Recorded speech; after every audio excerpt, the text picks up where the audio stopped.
How's it going, everybody? John Barron here with the Ohio State Bar Association, and joining me is the Executive Director of Responsible Ohio, Ian James. Ian, first of all, thanks for joining us. Thanks for having me. Now, Responsible Ohio is looking to add an amendment to Ohio's Constitution that will legalize marijuana. That's correct. Can you tell us a little about this amendment? Yeah, it's a constitutional amendment that is proposed by petition. So we're going to literally ask voters to help us put the issue on the ballot. We have until July 1st to collect the number of signatures necessary. Is 305,000 plus. We will collect those signatures. You'll see people out in the streets this spring. We will then file. That will put the issue before the voters. And essentially what the issue does is if you are 21 and older, you'll have the right to possess, consume, transport up to 1 ounce of marijuana. We're going to treat it just like alcohol. If you're 21 or older, you can buy, consume, transport alcohol. Same shall be true with marijuana. If you are a medical marijuana patient, you'll have to go to your primary treating physician, and you'll have to get a recommendation from your doctor. You'll then be able to go to the Marijuana Control Commission, obtain a permit, and then go to a marijuana dispensary for medical marijuana that complies with the law and complies with your recommendation. All right, so just to make sure I'm clear, this is for medical purposes only? And personal use. Oh, and personal use. Yeah, this is the first time that we've ever seen this in the nation where we are actually going with both issues. And the reason we're doing that is pretty simple. You know, when you go for a medical marijuana only system, everybody knows that you're really going to get to personal use eventually. So why have that facade and that charade? Let's just go forward, and let's make sure that we're actually going to have an honest, mature conversation with Ohio voters and say, look, let's have medical marijuana, but let's also have personal use for anybody who's over 21. Now, when it comes to this amendment, are the ways of doing this, because it's so new, it's like a frontier. It is happening in different states, obviously.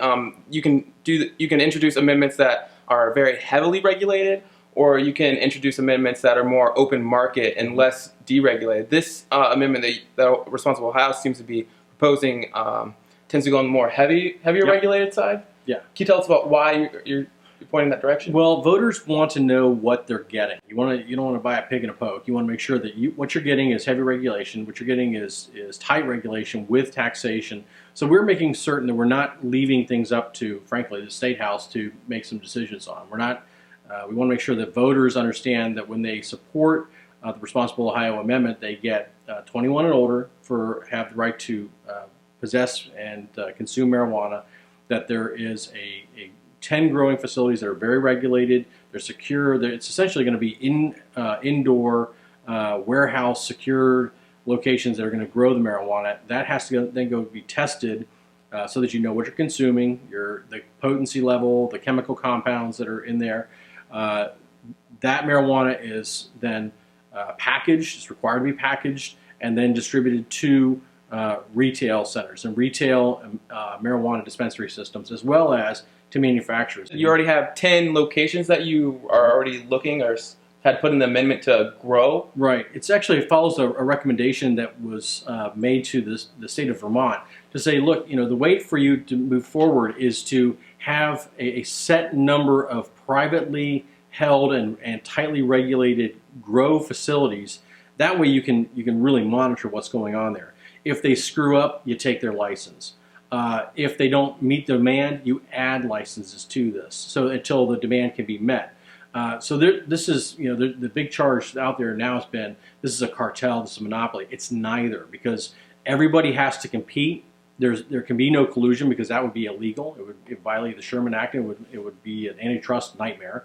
So you have to compete, and because there are variable ways for people to interact and own businesses along that supply chain, from the retail, the manufacturing, the medical marijuana dispensary systems, the testing facilities, all of those can be owned and operated by thousands of Ohioans. And you will see that. You will see a brand new industry emerging here, a green industry. So that, by its very nature, is not a cartel and it's not a monopoly. This is exactly what it's supposed to be, about Ohio, and it's being done responsibly. So what's the polling looking like? It's very strong. We're in the upper 50s support. There are there are those that don't like marijuana reform, and we always talk about them being very nice people and well-intentioned, but the reality is, the prohibitionist side of life has continued to hold Ohio back. We spend $120 million a year to enforce a failed prohibition. This really deals with stopping a failed system, dealing with it in a realistic and rational way, being adults about it, taking that $120 million a year and really putting it where it belongs, and that's to fight the real gateway to drugs. And that's to fight the heroin dealer who's out there and preying on your communities and everybody's community. And really, then in doing so, we're able to address a variety of other issues. I mean, the fact is, drug dealers don't card to know if you're 21 or older. So what's the next step for Responsible Ohio? You're out there polling. What's the next endeavor? Over the next several weeks, we'll start collecting signatures. We'll file by July 1st, and then you'll see a concurrent campaign going on for the next 200 and some odd days. All right, so Ohioans, stay tuned. Responsible Ohio is out there petitioning and polling. Ian James, thank you so much for sitting down with us and talking to us at the Ohio State Bar Association. Very much appreciated. My pleasure. Have a great day. You too.